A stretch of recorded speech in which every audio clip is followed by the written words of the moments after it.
See you on the other side. Welcome to another episode of Anxiety Bites. My guest today is Dan Harris. You may know him from his hugely successful podcast, 10% Happier. He also has an app called 10% Happier. We'll talk about that. You also may know him from watching the news on ABC. I'm so happy he's here. And Dan, thank you again for being on my show. My pleasure. I don't think I've seen you since you came on my show. It's been years. And thank you for letting me come on your fantastic show before. I'm just an idiot. I'm just an idiot comedian who meditates, and you let me on there somehow. Well, you're in good company. I'm just an idiot reporter who meditates, so it's all good.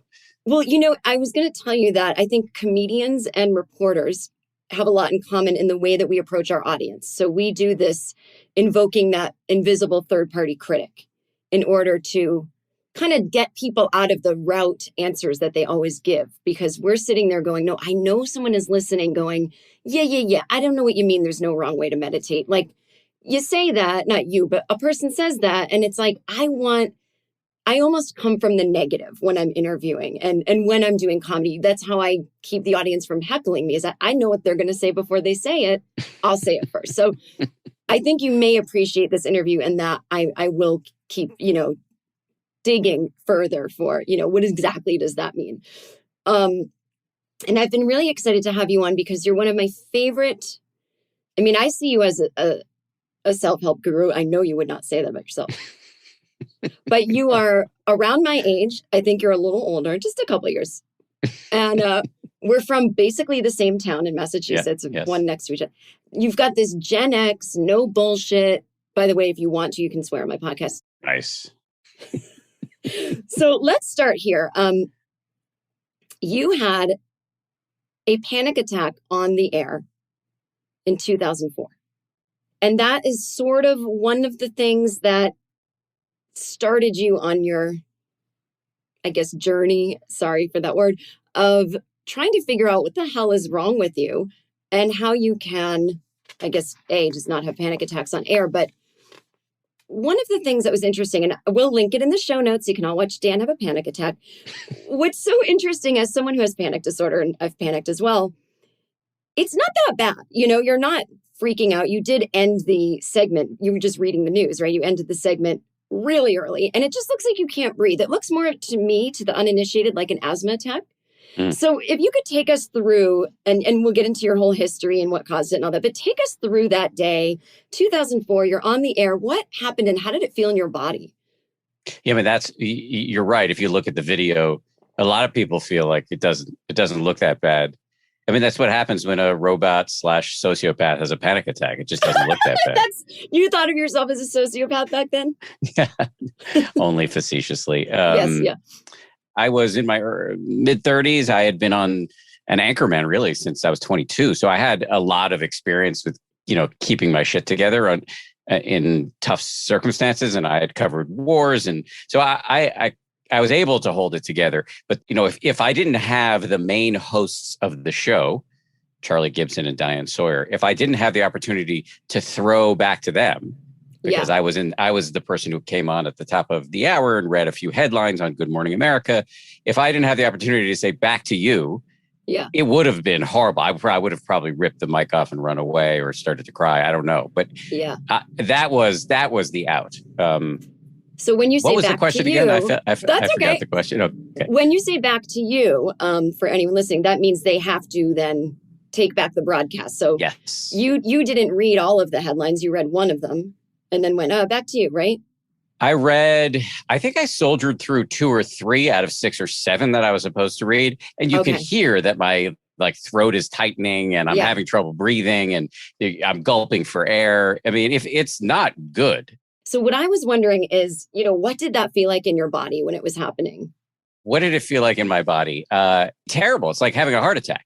The way it goes is, and you know this, Jen, because you've unfortunately had panic yourself. The way it goes is one thing starts it and then the other thing makes it worse. So it could be that your mind starts telling stories like, oh man, you just screwed that up, or 5 million people are watching this or whatever. And you start to have psychological anxiety. And then your body kicks in and starts to go into mutiny mode, where your heart is racing, your lungs seize up, your palms get sweaty, your mouth dries up. So what it's one or the other starts it. So your body, you might notice your body first, and then your mind starts freaking out.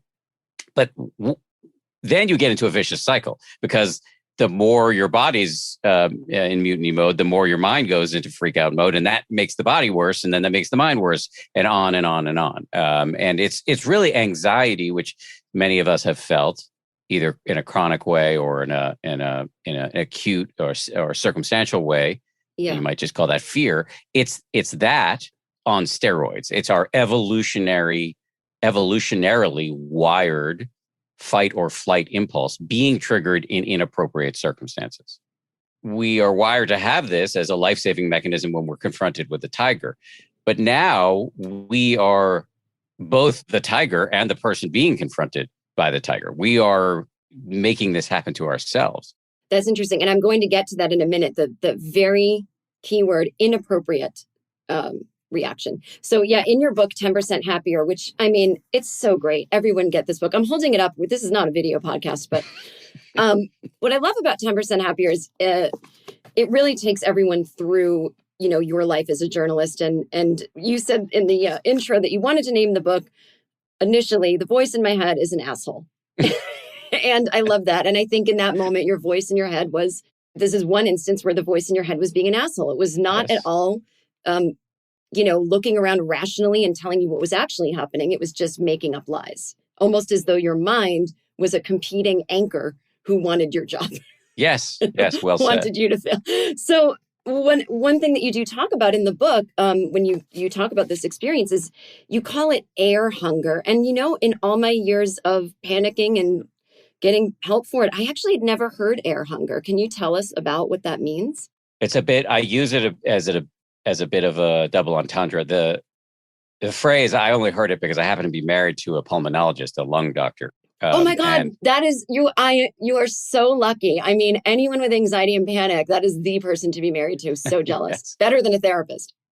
Yes, but she's also a pretty good therapist, as it turns out. She married a neurotic, so she better be. So I heard this expression through her talking about her work, where she would often intubate people, or she was a pulmonologist who worked in ICUs for much of the early part of our marriage. So air hunger meant you couldn't breathe, and you needed to be put on mechanical ventilation often. And I also use it as a double entendre because it was about the time during which I had the panic attack was a time where I had sort of ambition on steroids, and I was hungry to be on the air all the time. I was really competing to beat out my colleagues and get the big story and get the big assignments and get the job as an anchorman. And I'd spent a lot of time in war zones before. And in fact, I think that's really what precipitated the panic attack. I had spent a lot of time in war zones and come home and had some psychological problems, and then self-medicated with recreational drugs. And all of that, I think, really led to me having a panic attack.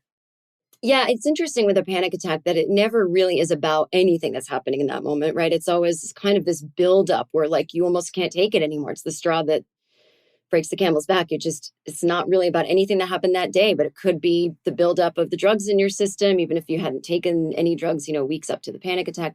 And that's what I find so interesting is, so this panic attack was in 2004. And according to your book, so right after 9/11, which obviously was the biggest jolt of anxiety that America had had in a while, especially New Yorkers, you're in New York and you get sent to Tora Bora. You're like, yeah, let's do this. I'm going right to where bin Laden is hiding. I mean, most people would not do that. And so it's funny to me that to the uninitiated, if they were on a quiz show and they said, tell me when Dan Harris had a panic attack, was it when he was in Afghanistan in Tora Bora after 9/11, or was it when he was in the comfort of the ABC studios 3 years later? Most people would guess in Afghanistan. So were you, in a way, do you think, an adrenaline junkie as well at a certain point, like trying to feel alive when you went to get those news stories? Or was it really just work ambition? Like, did you feel weirdly at ease in those war zones because it's almost like there's no time to panic? It's just survival and adrenaline? Yes, what you said is correct. I was an adrenaline junkie, probably still am in some ways, so not as much as I used to be. I didn't really go into. I started covering wars in my early 30s. I had been a local news reporter for my 20s, and there was no combat to speak of. But I liked the excitement of my job as a local news reporter. And then when I got to ABC News, 9/11 happened, and obviously that was the biggest story on the planet. Initially Afghanistan, and then Iraq, and I wanted to be there, and I initially was motivated by a combination of curiosity, idealism, really feeling that we needed to bear witness to what was happening at the tip of the spear, and ambition. Yeah.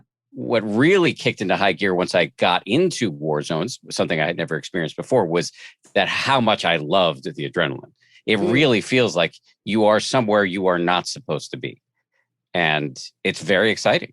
And your existential crises can evaporate because what you're doing is important. It's really exciting. And you get on TV while doing it. And so I got really hooked. And the problems came when I would come home in the midst of this. And even though I still had a pretty exciting job as a, budding news anchor, it didn't compare to being in Afghanistan or being in Iraq.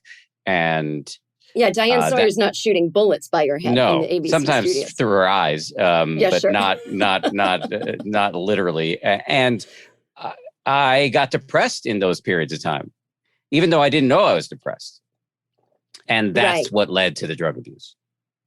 It's so funny to me as a child from Boston that you even tried cocaine, because I thought we'd all been successfully brainwashed by Len Bias. Len Bias. Yes. That was one of the Boston Celtics, a young recruit, and he OD'd from a cocaine overdose. And, I remember my middle school gym teacher, she shuttled us all into the gymnasium and said, Len Bias tried cocaine once, everybody, and died. And we were like, oh my God. And and it was height of the 80s, just say no. I mean, I never tried cocaine. Even when I learned that wasn't quite true, that wasn't his first time trying it, we'll never try it. So I had the same, really. I had the same reaction. I mean, I was terrified. I mean, I was 32, 33, 34, somewhere pretty old to be trying cocaine for the first time. Yeah.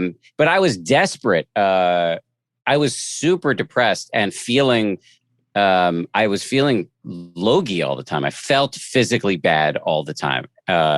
And I was kind of lonely. A lot of my friends had moved away. And then my real best friends were when I was covering war, and I couldn't be with them all the time. And I was with a buddy one night and he offered me some, and I don't know why I just said yes. By the way, I don't recommend cocaine. I think it is addictive. It probably doesn't kill people on the first use all that often, but it is addictive, and the crash is really brutal. And so I'm not puritanically anti-drug, but I'm not out here recommending you do cocaine. And stopping doing cocaine was very helpful to me in terms of not having panic attacks anymore. Anxiety Bites will be right back after a quick little message from one of our sponsors. I'm Katherine Townsend, host of the true crime podcast Hell and Gone. On October 30th, 2015, the Little Rock Police Department searched an abandoned car in a small residential park. The car belonged to 18-year-old Ebby Stepek. And then the fact that they found her makeup in her car, her phone in her car, her wallet, her keys in her car, that right there tells me someone planned this. Ebby had vanished without a trace. I'm back in Arkansas, trying to find out what really happened to Ebby Stepek. None of her friends knew any of the people she was hanging out with. Did she take somebody there with her? Did somebody kill her and put her down there? We're going to figure out if he's home or not. We're going to go knock on the door, and we're going to try to just talk to him. Listen to Hell and Gone on the iHeartRadio app, on Apple Podcasts, or wherever you get your podcasts.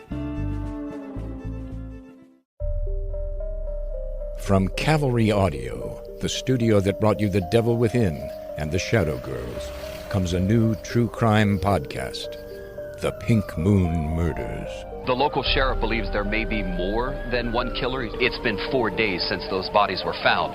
and there's no arrest as of this morning. They were afraid, especially out in that area. What if they come back or whatever? It scared me to death. Like, it scared me. I was very, very intimidated to live here. Crazy to think you go to sleep one night, maybe snuggling with your loved one, and never wake up.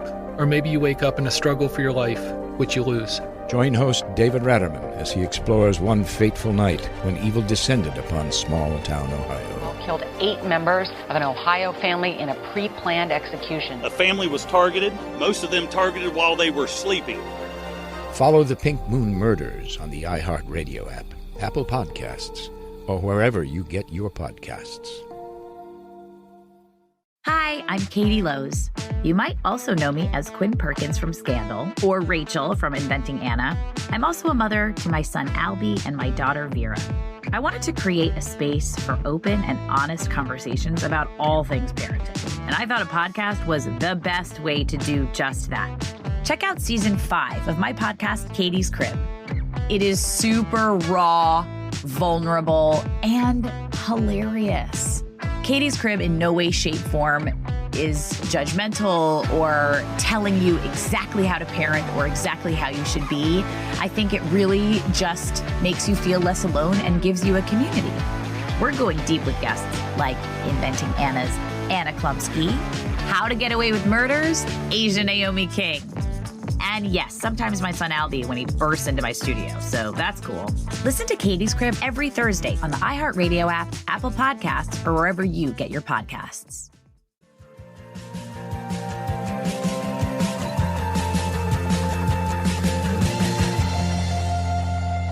Let's talk about when you started to get into meditation. So according to your book, you started to interview self-help gurus, anything from a Deepak Chopra to, more snake oil salesman, Christian evangelical types. So you were looking for answers, but making it part of your job in a way. You had that ability to say, this is the field I want to go into now. It was an incredible stroke of luck that I, post panic attack, kind of was trying to figure out what to do with my mind and my life. First thing I did is I went to therapy and quit doing drugs. And that was really, really helpful. And then I had this ability to go interview interesting people. I had been assigned by Peter Jennings, my then boss, to cover faith and spirituality, which I didn't want to do because I'm agnostic from the People's Republic of Massachusetts and was not particularly. Right. And your parents are scientists, so it's not like you were this religious household, right? Correct. I did have a bar mitzvah, but I always joke that I only did that for the money. So I was not at all interested in spirituality. Then over time, I used that gig to start interviewing self-help gurus, et cetera, and through that, I found meditation. So, and I'm going to take us back through that story from the Eckhart Tolle to the Mark Epstein. But did your therapist say anything helpful in the sense of what to do about panic and anxiety? Or did you find that you needed more? Like, were you doing cognitive behavior therapy for panic attacks? Yeah. So he was really great. He had a couple of mechanisms. One was don't do cocaine anymore. The other was he gave me some drugs that were helpful, prescribed drugs. Yeah. One of them is called beta blockers, which for anybody who's got stage fright or performance anxiety of any sort, or if you're just going into a stressful meeting with your boss and you're worried about panicking, beta blockers are a non-narcotic prescription class of drugs that can stop your heart from beating too fast. And block the release of cortisol, I believe. I'm not a doctor, so if I got that wrong, I apologize. But anyway, those were a couple of things he did. He tried to do cognitive behavioral therapy around my fear about being on TV, but it didn't work because you can't. I know when I'm live and when I'm not. So you can put a TV camera in front of me, but if I am if I'm aware that it's not beamed out right now to 5 million people, I'm not going to get scared. Then just a lot of also talk therapy, I had done it when I was a kid, but I had not done much as an adult. And so really seeing this guy once or twice a week for years and years and years just helped me live in a wiser way, to start untangling why did I get myself into this situation in the first place. Well, I heard in an interview that you talked about your dad had a saying and that you realize now he wasn't saying it like this is how it should be, but he was trying to make you feel better. What was that saying? He had an expression was the price of security is insecurity, which is actually quite a nice phrasing. And I took that and ran with it and really believed that any success that I was achieving in my professional life was directly correlated to the intensity of my anxiety. I thought I needed hair on fire anxiety in order to succeed. Right. We can talk about why I don't think this is true now. Please. But my dad later told me that he didn't make that up to encourage me to worry. He made that up to make me feel better about the fact that I was already worrying and I was a very nervous kid. Yeah. These are the ways that parents don't even know they're influencing their kids. Everyone wants to be the perfect parent. I'm not going to screw my kid up. And it's like, but even when you're helping them, you might say something that just because of their own wiring, they take totally the wrong way.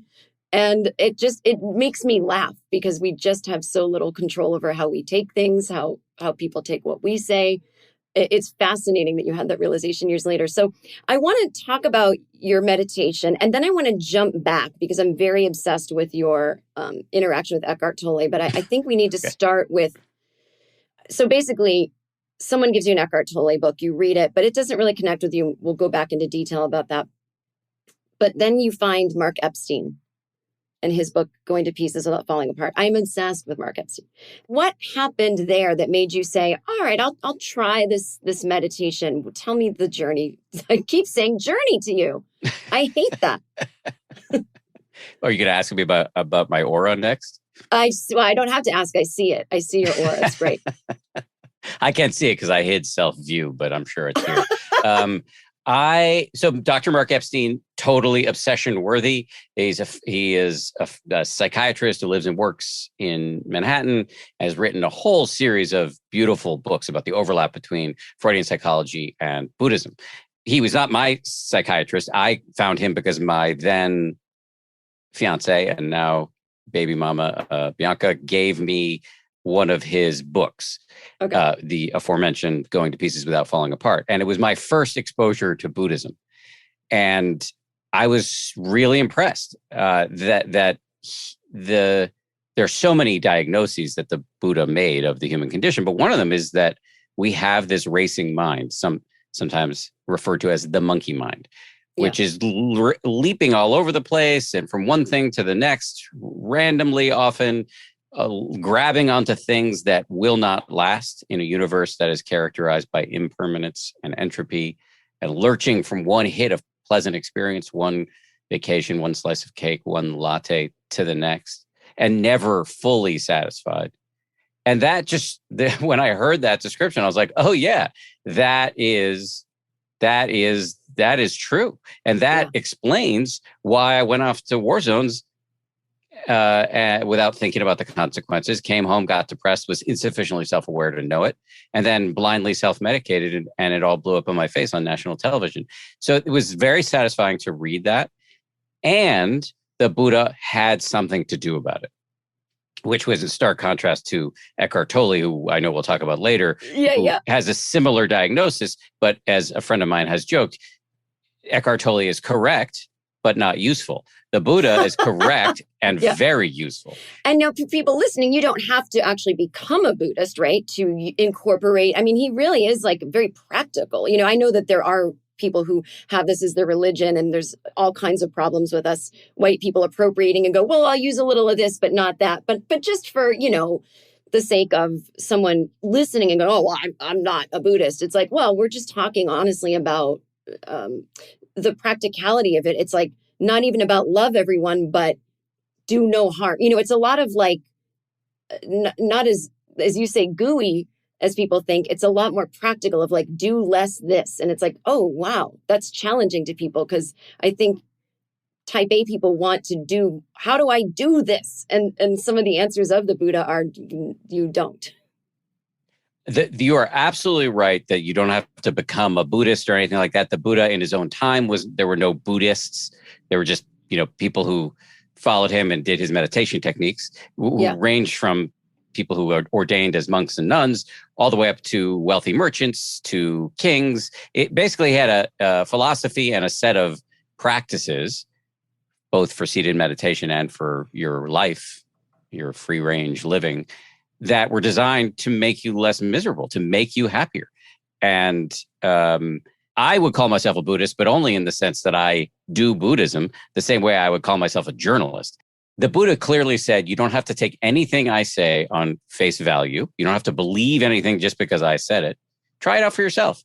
There's no creation myth in Buddhism. There's no, he's not a god. He was just a guy. Now, there are some claims in there that I can't verify and I don't particularly believe in because I just don't have evidence for them, including reincarnation, et cetera, et cetera. But you can take or leave that stuff. And you can practice Buddhism if you're a Christian, a Jew, a Muslim, an agnostic, an atheist. Doesn't matter. It's a set of practices. You can do some of them, not all of them, whatever. And yes, there are people who practice Buddhism as a religion, and I think that's quite beautiful. But I'm not one of them. But I do Buddhism on the regular and take it very, very seriously. So it's not that mindfulness and Buddhism are totally interchangeable, but kind of in that sense, like mindfulness is one of the incredible insights made by the Buddha. So what we've seen in recent years is that Buddhism is this vast, rich, treasury of kind of insights into what makes us tick. Yeah. One of the things the Buddha talked about was mindfulness, which is basically just another way of saying self-awareness. The awareness of this voice in your head that is an asshole. And that awareness allows you not to be so owned by it. You might notice, oh yeah, I'm having this ridiculous urging to eat a sleeve of Oreos or to say something that's going to ruin the next 72 hours of my marriage, but I don't have to act on it. That's mindfulness, just the ability to see what's happening between your ears in any given moment without taking the bait and acting blindly. That's one very important chunk of many, many incredible things the Buddha talked about. Mindfulness has been taken out. And I think there is some disagreement about this in the Buddhist world, but I'm pretty partisan in saying that I think it's a really good thing that it's been taken out of a religious context, studied in labs, and taught in a secular way. And that has allowed for this explosion of scientific research that shows that mindfulness can have lots of tantalizing health benefits. It's now being taught in foster homes and in prisons and in businesses and in locker rooms and in dressing rooms in LA. And so this secularization, which again has been a little bit controversial, and we can talk about that if you want, I think has led to a really interesting mainstreaming of this practice, which heretofore had been kind of limited to religious communities. Yeah, I think the only thing that makes me want to barf is when people who don't understand that it is scientific, has a psychological bent to it, like Mark Epstein's writings. And, you've got some influencer on Instagram who's like mindful and they're turning it into some hippie dippy thing. I mean, that makes me crazy. Me too. We'll be right back. Hey, everyone, it's Bobby Brown. You might know me as the makeup artist, beauty expert. You might also know me as the founder of Jones Road Beauty. But today I'm here with a brand new podcast, The Important Things. On this new podcast, I'll be joined by my co-host and dear friend, international best-selling author, attorney, and TED Talk alum, Anjali Kumar. Together, we want to answer the question, how can you lead a life of fulfillment? The ongoing pandemic has given us all the opportunity to examine what really matters most to us and what brings us true contentment. Each week, through candid conversations with friends, thought leaders, creators, and entrepreneurs, Bobby and I are looking for ways we can all learn to live more authentic, gratifying lives. You can look forward to learning from our amazing guests, including the incomparable Gloria Steinem, entrepreneur and designer Jennifer Fisher, Senator Cory Booker, charity founder Christy Turlington Burns, and many, many more. So join us every other week as we dig deep into the stuff that really matters on The Important Things. Listen to The Important Things on the iHeartRadio app, Apple Podcasts, or wherever you get your podcasts. Introducing #Matter, a brand new 8-episode scripted podcast. 911 emergency response. Yeah, I need an ambulance. We at Jason's 42 Sports Bar and Grill. A little over 12 months ago, an 18-year-old African-American young man named Niles Hayes was driving a family friend's